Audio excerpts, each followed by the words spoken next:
Welcome to Rooted Agritourism. I'm Dr. Fiedler Mergen, owner of Sunny Mary Meadow, a you-pick flower farm, wedding florist, and event venue in central Minnesota. Our mission is to serve anyone rooted in agritourism, value-added agriculture, and rural entrepreneurship. The people turning ideas and raw products into thriving businesses and experiences. Let's dig in. Hello, and welcome back to another episode of the Rooted Agritourism podcast. I'm your host, Dr. Fiedler Mergen, and today I have a guest host. Podcast producer Abbey. Not a doctor. Used to be yours, though. So what we're going to do is, you guys are all familiar. If you are new here, this is podcast producer Abbey. But she's been on a few of the episodes back when it was Flower Farmer Forum. She's always there if we have conferences, anything in person. She runs a lot of my social media. She's the behind the scenes of the podcast. And since we have so many new listeners since the rebrand, I wanted to do a little bit of the backstory of my farm, my flower farm, but I didn't want to just lecture you guys like I'm doing right now. So Abby's going to host and interview me the same as any other guest has been interviewed. So that's kind of exciting. Welcome to Rooted Agritourism. I'm Abby. I've never lived on a farm, but I did work for Todd County 4-H. That's my only agricultural background. You weren't in 4-H, but you worked No, I wasn't even in 4-H. But she worked for 4-H. I did paperwork for 4-H. So I know of farming. Okay, so give me the background on how you grew up in agriculture. How you're farming now is completely different from how you were farming as a child. Yes. So this episode is coming out actually the week after. So last week's episode, as we record this, will be the episode with my dad. And I grew up on a beef farm, and ultimately I always knew that agriculture was something important to me. It was something I cared about. It was something that was very, very deeply rooted in my family's values. But remember, this was like pre-social media, so you kind of felt like it was this island and this us versus them. And we are the people that have common sense and the rest of the world just doesn't understand their food and blah, blah, blah. So when I went to college at South Dakota State, I was young. I was 17 when I graduated high school because I was an August birthday. And I ended up going to school for nursing because I didn't know. The only thing that I knew was show cattle. We didn't have a feedlot. We didn't have, corn, beans. I didn't really care about any of that. I didn't know what, it's not like I was going to be an agronomy major.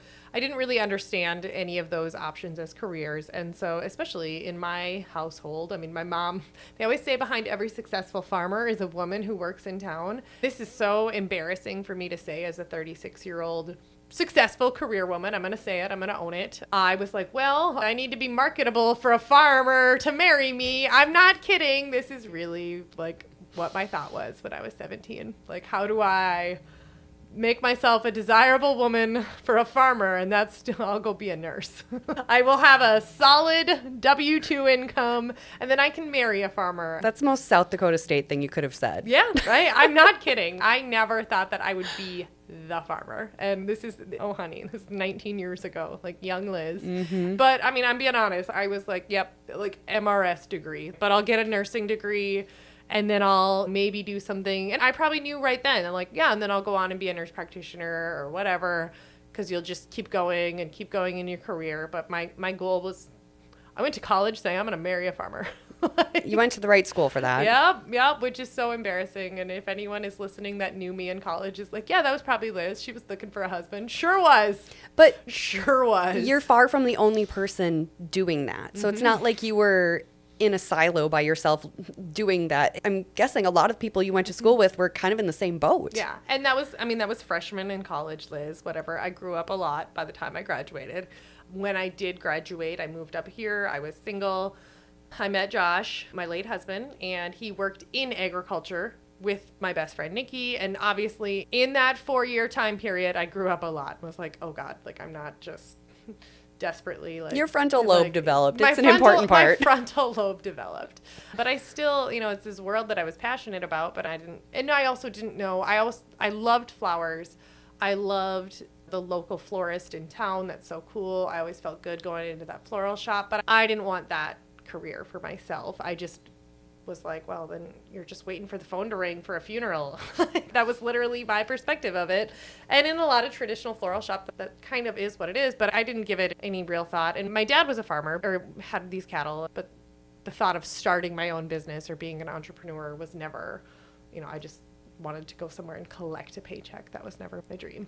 And then you somehow ended up, fast forward, living on a now 6th century farm. Yeah, not 6th century, 6 generational. Yes. Century farm with. Yes. Because you're Stearns County Century Farm, right? Yes. And then with 6 generations of fiddlers on the land now. So what was that process like? Because Josh didn't work on the farm. He worked in agriculture, but he wasn't a farmer. And you were a nurse. And how did you guys end up with this farm? So we always knew we wanted to live and raise our children in a setting that would allow them to have to do chores, to understand on a small scale at least where the food came from. Our goal or hope was maybe to have 5 to 10 cows, and we would get some beef for ourselves, sell quarters, halves, and wholes to our friends or family. Not necessarily a profitable thing, but honestly, it was more about the way we were raising our children than any sort of income. And that was our goal. And that's where I think sometimes the word hobby farm, like that, not making your primary source of income or your full-time job, whatever. But also, we did not think that we could ever afford, or it wasn't a desire to get into, hey, we need to traditionally farm and make a living to the point where it was manageable on the side of our careers. I definitely changed, my perspective there. I mean, when at the time that Josh passed away, I was 8 credits away from my master's in healthcare administration. My goal was leadership. I have my doctorate degree in nursing, and again, I'm 8 credits away from a master's also in nursing administration. But I seriously was like, I'm going to be the next, someday, not the next, but a next chief nursing officer of CentraCare. That was this is my ambition. I'm going to climb the leadership ladder. I'm going to be on committees. I'm going to, help direct that. And I love it. But God had a different plan for me, apparently. Yeah, the overall vision of the future definitely changed when Josh passed away.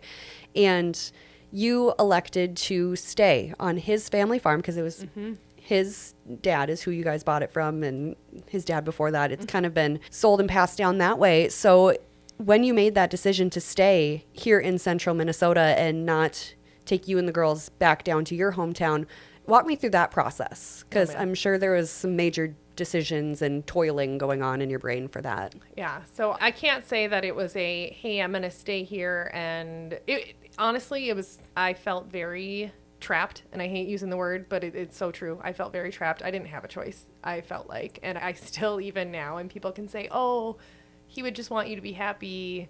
But the truth is, he'd be like, you can find other ways to be happy as long as you're doing it on that farm. I'm not kidding. I wish I could say, but sometimes people, when they try to paint the history differently than it had been, and the truth is that Josh really cared about his children growing up there where he grew up, where his mom married into, and where he felt her presence and that environment and the history of it all. And he wouldn't care how I did it, but I just knew, I'm like, you guys, I can't leave and I can't move. And I looked at the logistics. Do I move back close to my parents, and where would I work? And I was a nurse practitioner, obviously, because this is in 2020, and we had the little farm stand at the end of the driveway. That was summer of 2020, but it was never going to turn into something really much bigger. Our long-term goal was some sort of farmer's market on our farm and have some beef and have, which we'll get to that in a little bit. I am doing that, but I think that just trying to figure out what that logistically would look like. And my mom was a physician assistant in Tyler, Minnesota. She's now since retired. And so where my parents live, it'd be like, here's their farm. 10 miles this way is a hospital that I could work at, but there were 3 or 4 providers. And so then after Josh passed away, I'm like, okay, if I move back home or move by my parents, I am not going to work alongside my mom. I love my mom, but that's not going to work. And if I move back there, I will be Luann Weber's daughter forever. And to everyone in Tyler, Minnesota, trust me, when Josh passed away, I thought about it and that sense of community. And you have all been so amazing. but I just knew that I don't want to go and work there. And it's nothing against that. It's just I had been a nursing assistant at the nursing home for years, and it's like uproot these friends and family that I have made there to go do this. That wasn't an option. And so then I was like, well, okay, Marshall, Minnesota or Pipestone, they're like a half hour away. And my best friend, everyone back home knows this, she's from Pipestone. She was widowed. She was trying to decide if she should stay or go. And, you know, logistically, it's like, well, what would I do? What would my career look like? Yes, I would have had that support. I would have had, you know, because, I mean, you hate to say convenience, but kind of. Like, I would have had way more help and support in raising my daughters if I moved back there. But if I would work in Marshall or Pipestone or somewhere with a bigger facility as a nurse practitioner, I'm still 40 minutes away. I'm still in a different school district. It's just far enough away where it's not convenient anymore. It's not as simple as everyone's like, oh, move back home. And so I'm like, no, I'm not going to pack up and move back home. I'm going to stay here. And very quickly, I mean, the house that we lived in, it was 130 years old. We bought it from his dad. I mean, it did its job, but it was done. Like we were, I mean, mouse traps and dirt floor basement and, you know, it just, the fuses and the old electrical, and I can't even describe, you know, there was no insulation. There was no, I mean, the house was, when we moved into it, so many people were like, I can't believe you're moving into that house. I'm like, it's temporary. We're going to build a new house. It's just temporary. It's temporary. And, you know, so we were there and I just decided, you know what, I'm staying. I'm going to build the house that we planned on. I'm going to stay here, and I don't really know what else this looks like. And I started really feeling this need for, if I'm going to be here, I'm not just going to live here and raise my kids with a big yard. And like, I want it to be 40-acre yard. Yeah, exactly. And then rent it out. And because I looked at the reason he loved this place. And if my kids decide to sell it, honestly, that's fine. Like someday, if they're like, you know what, but if I don't turn this into, if it's a sentimental thing, that doesn't work for the next generation. If this is just a sentimental asset, like who's paying for it? Who's doing this next?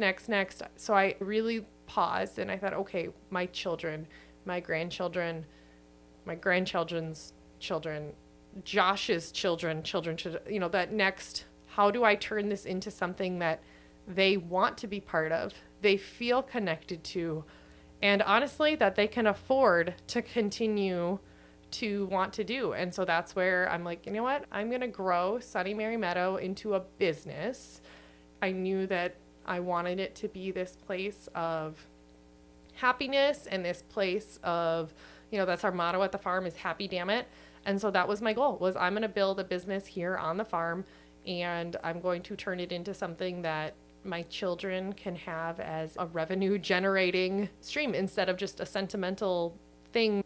How does that even work? Like, what is the progression there? And so I decided to really invest in where we were rooted. So with that in mind, now we were literally just looking at what the construction timeline is for kind of what you're building for your daughters to potentially take over someday if they feel like that's the right move for them. Mm-hmm. And I have been lucky enough to be along for the ride on a lot of this. And it's been some pretty tough decisions that you've had to make. And I know you've tossed around, do I do this? Do I not?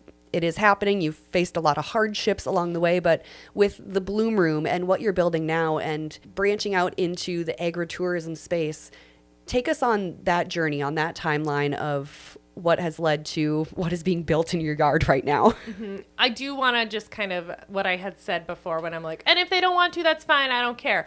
No, of course, deep down in my soul, as my children's listen to this, like my hope. But if I don't build something that I think they're going to want to take over, and to me, it was a couple years ago, and I had this farm stand, and I had this, so then we converted this old butcher shop into, you know, we were making all these bouquets, and it's like back-breaking work because it's this place that was never meant to be, like, you can make things work out of a, you know, so anyone that's listening, you do not need the building that I am building. You don't need the facility, the space, the workshop, the massive cooler. You don't need any of that to start a flower farm. But to convert it into a flower farm that is doing wedding flowers for 2 or 3 weddings every weekend, selling thousands of stems to local florists and cranking out, 30 to 100 market bouquets every single week. You do need the infrastructure to do that. Oh, well, you can do it out of your yard. You can do it yes, you can. But when you're going to scale it to this amount and this level of work, it is not sustainable and it's not fun.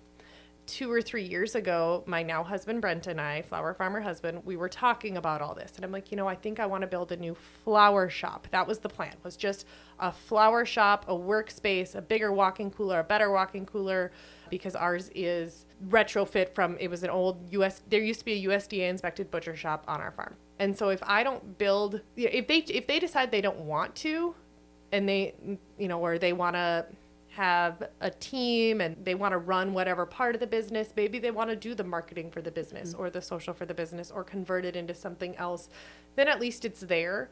But if I don't plan for that to even be an option from the beginning, then it'll never happen. You can't just I'm going to live my life, and then in 30 years, if my kids want to buy it, they can. No, I need to keep in mind, what is going to be able for them. If you don't plan for it, it's never going to happen. I like comparing it in my brain. I compare it to those precious moments figurines. Because those little ceramic statues of children praying.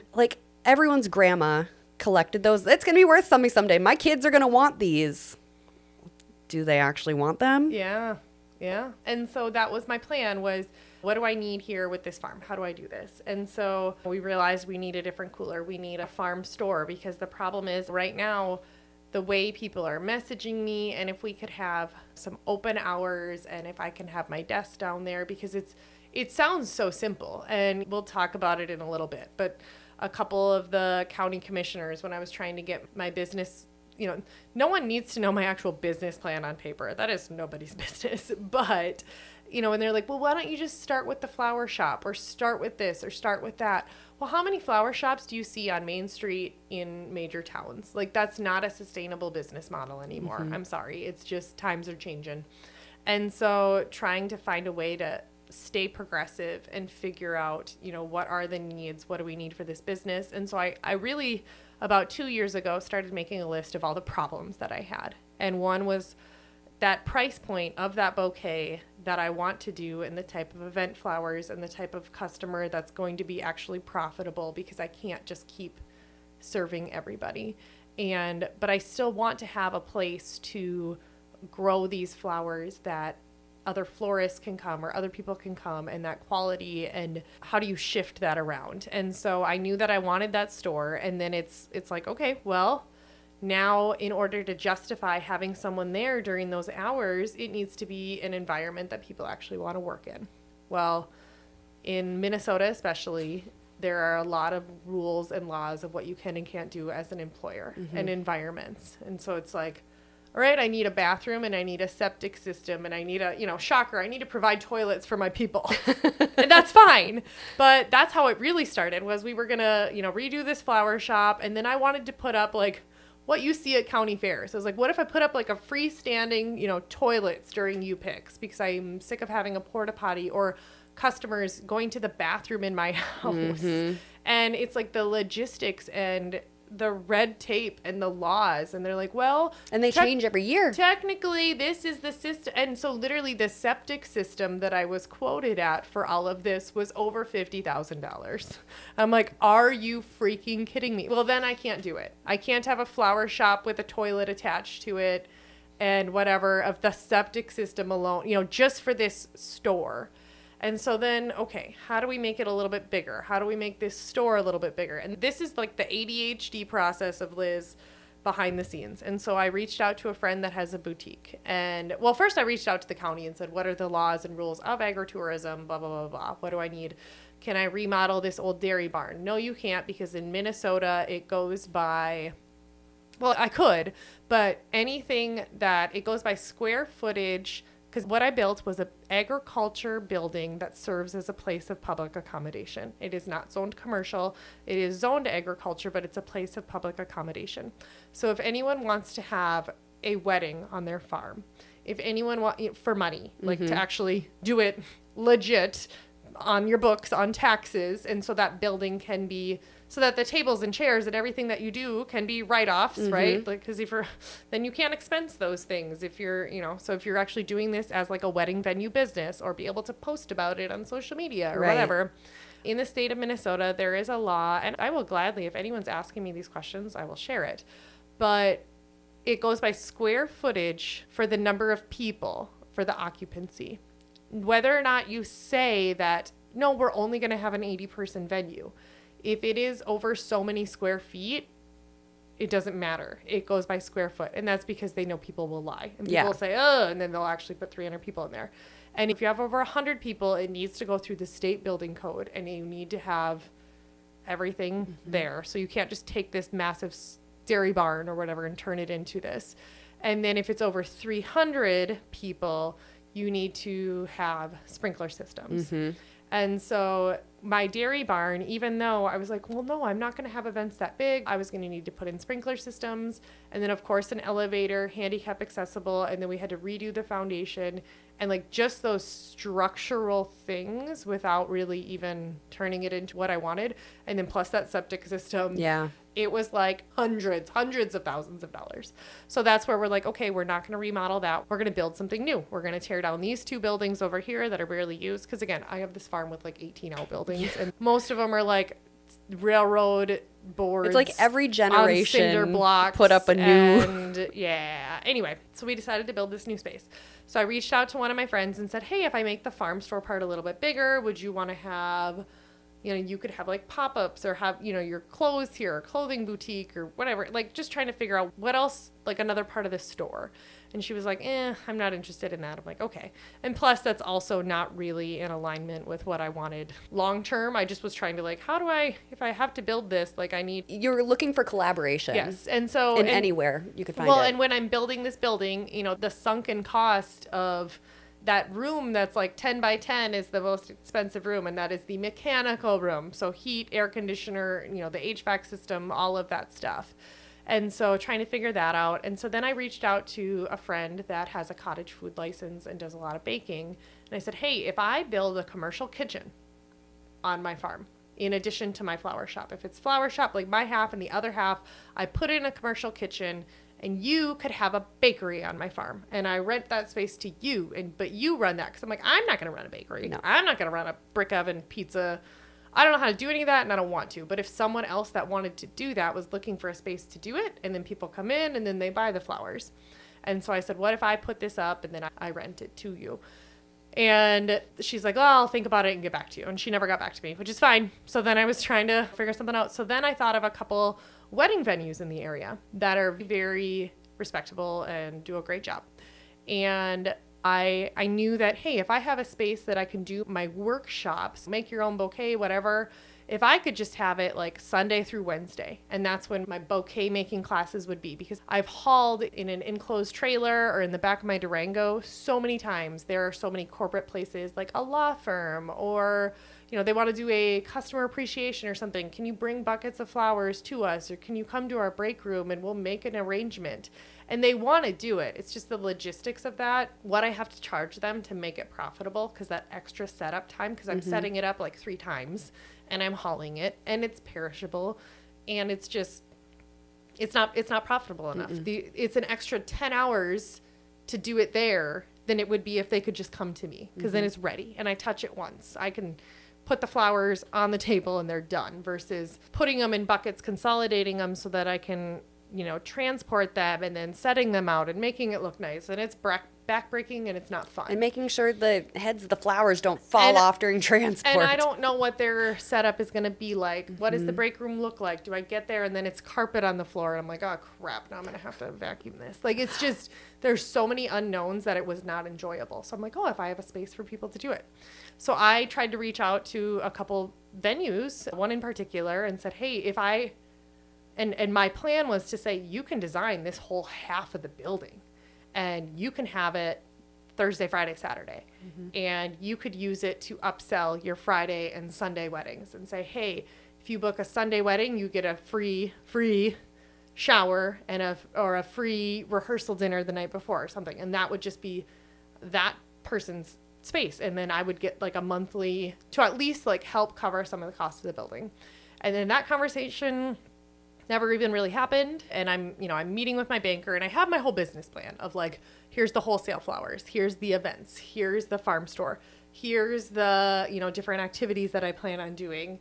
And I had very little on my business plan, my 3-year projections, based on all of my old sales. And I mean, this is a very detailed spreadsheet. You've seen. It makes my skin crawl because I'm a creative and I do not like spreadsheets. I like spreadsheets. This is a very detailed whatever. And within it, I was like, well, if I can I'm planning on rent it out like once or twice a month, the entire, like that half of the building.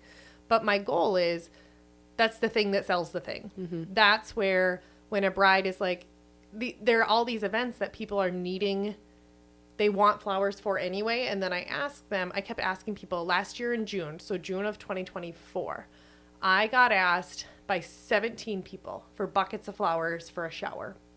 And this building that I'm building is going to solve so many problems in that scenario, because these are individuals that they don't care what kind of flowers, but the logistics of a bucket of flowers anymore for someone at the scale of which I'm doing flowers, it's no longer profitable, because I don't grow those cut and come again disposable, I'm calling them disposable flowers, but like the price right now, it doesn't make sense for me to sell it way less than what a wholesaler is even selling it to a florist. And I have florists that I can sell it to. I have an audience I can sell it to. I can't just give you a bucket without really knowing what the stems are in there at way under wholesale cost, let alone retail. And so then I'm like, well, what do you want? I can get it for you and then I'll get you prices, but every single price is going to be different. Snapdragons are this, status is this. And they're like, oh, well, I don't, because that's not what they want. The way I'm spreading out the week will be Wednesdays are for the florists to come and shop, and they can pre-order and have that. We've also set aside our weddings that we are doing for our events. And then we have our subscriptions on Thursday and Friday, and then the farm store is open. And so really at that point, it's like anything that we have in the cooler is fair game. Come in on Thursday, get whatever you need. If there was something, because I also find that 99% of the time, those people that say anything, they're lying. Mm-hmm. They don't know they're lying. They're not lying on purpose, but they are lying because they do actually care. And they were like, oh, I was hoping you'd have some pink things. Or I had this vision of this very specific kind of flower, and none of these flowers look like the ones in the pictures. I just didn't know what those were called. Yeah. And I can't do a full-on consultation because DIY is not just arranging, just putting them in vases. And it's like, no, it's sourcing, it's making a recipe, it's processing the flowers. There's so much more that goes into it, which is fine. But I can't just like DIY all of the planning and those parts and those pieces that are actually the most important parts and then say, oh, and now here you can arrange them and have your dream wedding for really cheap. That doesn't work for me as a business owner. But I still want to help those people. Right. And so if they really don't care, if they say they don't care, so then I'll say, yep, okay, the store is open Thursday and Friday. And that also allows for all those people that they just don't want to read the website. They don't want to fill out a form. They want to be able to call. And then that way, Sydney is going to be there. She's our lead designer. She's taking over the bloom room space, planning on that part. And so then if someone drops in, we can say at the same time, do you want a stem bar with your shower? Do you want your rehearsal dinner? Do you want any florals? Do you want, here's a few options. We could mock up the sweetheart table. So my brides, they can have their rehearsal dinner here. They can have their shower here. It's a one-stop shop. And it is filling kind of a gap in the market in our area, because where do you have your rehearsal dinner here if not a restaurant or some relative that hopefully lives nearby and is willing to let you invade their space for an evening, whereas you kind of are offering this blank slate space for people to come and have those events that don't necessarily have a dedicated venue. My hope is also, obviously, and I know, on my business plan, I just said in renting it corporate. Well, that means a lot of it is Bloom and Grow LLC. I have a lot of plans for this podcast and things that I've already done and that educational piece that people are craving, and more to come on that. But I mean, I get asked all the time, Farmer Florist Boot Camp, can you put that on? Or VIP Day at the farm, where people come and they learn how to start a wedding flower business here, or they want to build something similar to mine, or they just want that connection and people that are doing things differently. And so there's a lot to come with that. But really it's renting it out to ourselves. I am an author and a speaker, and okay, hey, sweet, I can have my own book launch party at my own venue. I can rent my venue. I can, that book club or that mastermind or that whatever. Now I have a space to do that sister business, which I think a lot of people are missing. But so it's this whole building and this whole space is just way more flexible than I think. Yeah, I'm really excited to see what events happen there, not only from what you're doing, but also the St. Cloud area is so great. There's countless networking groups, and it's really about building a strong community around here, and they're always looking for places to host things. So I'm excited to see what events are hosted at the Bloom Room and what connections come from that. I think that's going to be huge. Mm-hmm. And that's where I think, with it, I just, there's so many things that I'm passionate about, and those that are listening to this podcast are like, oh my God, this girl's all over the place. But I actually am giving a keynote speech next week. By the time this podcast comes out, it'll be, let me think. It'll be the week before or something like that. It's next week, Thursday. It's at Fusion Conference in Western North Dakota. And my speech is called Fertilizer Framework. And that is what I started really realizing as well, is I had such a cannibal business model. And what that means is everyone was, I sold in summer of 2022 and summer of 2023. We were cranking out 200 to 300 bouquets a week. I kept track. It was over 5,000 bouquets at $30 a pop. And maybe that was a stem bar. Maybe that was a U-Pick. Maybe that was a subscription. Maybe it was a one-off sale. Maybe it was a pop-up at a brewery. But it was the same thing. It was a $30 bouquet with this number of stems. And it was an amazing business plan for what it was. But it was not sustainable because people aren't going to keep going crazy. We had lines out the door at every single brewery because it was brand new. Well, then imitation is the greatest form of flattery, and it's okay that other people did this, but other flower shops, other flower farms came out of the woodwork to the point where, I'm messaging, and some of my venues, they're not mine. Like I get Your it. partner venues. But they knew, Liz brings a crowd. But it also, these certain breweries or these certain places. And it's like, well, now they can get flowers anywhere for that certain. It fizzled out. It was a very trendy, big thing. And I realized that wasn't sustainable to be competing with my own offerings. Hey, come to a U-Pick and a stem bar and get a subscription. And it's like, you want me to buy 3 bouquets a week? Suddenly my kitchen has 3 bouquets in it. And I did have some customers that were like, you were just at the U-Pick yesterday. And they're like, well, I know, but I wanted to support you. I'm like, that's really sweet, but that's not going to be sustainable. People aren't going to keep buying 20 bouquets every summer, like 1 or 2 times, And so I tried to, but what are those? But then they started saying those same people, those same literally hundreds of customers are like, well, my daughter's getting married next year. And I bet I said no to 100 weddings before I finally did them.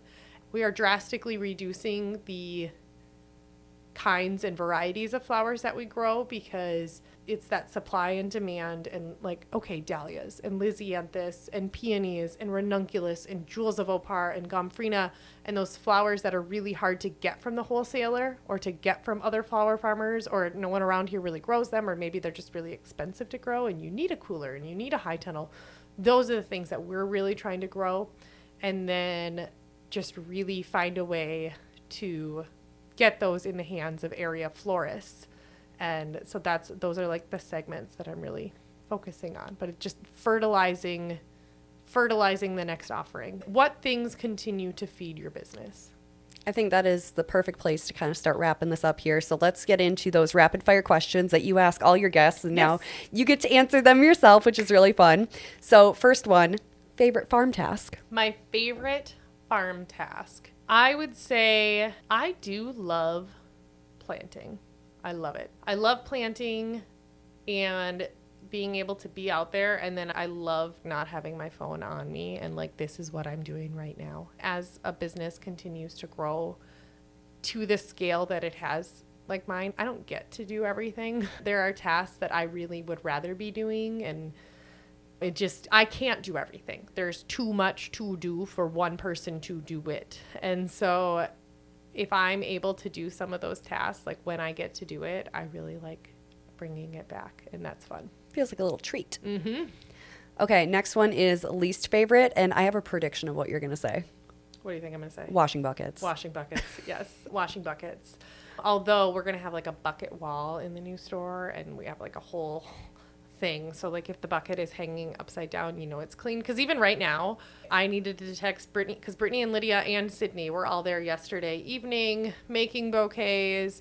Because we've got, today's Friday, 2 of our weddings were today. We don't have a Saturday wedding this weekend. And I'm like, did they wash all the buckets? Because it's like 30 buckets that we are sorting. And especially when you're making these bridal bouquets or whatever, everything is sorted, and clean buckets are important. But yeah, washing buckets. Yeah. Okay, what is a podcast or a book that has helped you on your farm journey, learning, resource, that sort of thing? Podcasts, definitely for inspiration. I love Of the West, Jesse Jarvis, and it's anything like agricultural based, leaders, change makers, people doing a little bit different. Well-Oiled Operations by Stacy Tuschel. That's a huge like business. How can you build systems to scale your business? That's been extremely instrumental. And then books, anything by Dan Sullivan. I love Who Not How, 10X is Easier Than 2X. Those are huge. I really like those books. Okay, and the last one, app or tool that has helped your farm? Well, you know, this is a nice little segue of what's to come, but it doesn't exist yet, but it will. A year from now, we'll have a very different answer, and I hope that every single farmer that listens to Rooted Agritourism will have the same answer. So that's my little teaser. Good job, Abby. You snuck that in there on purpose. Easter eggs. I'm planting a seed. She's planting I'm a podcast seed. farming. Yes. Well, thanks for letting me come and host. This has been fun. I don't get to be on this side of the camera much anymore, so it's Yeah. nice little change of pace. Yeah. So that's kind of the backstory of how Sunny Mary Meadow Flower Farm came to be. And if you're listening, I hope that you come and visit, and just know that everything was intentionally built to help better serve our community. That's exactly what it is. Like, what are they looking for? What problems do they have? And how do we solve them?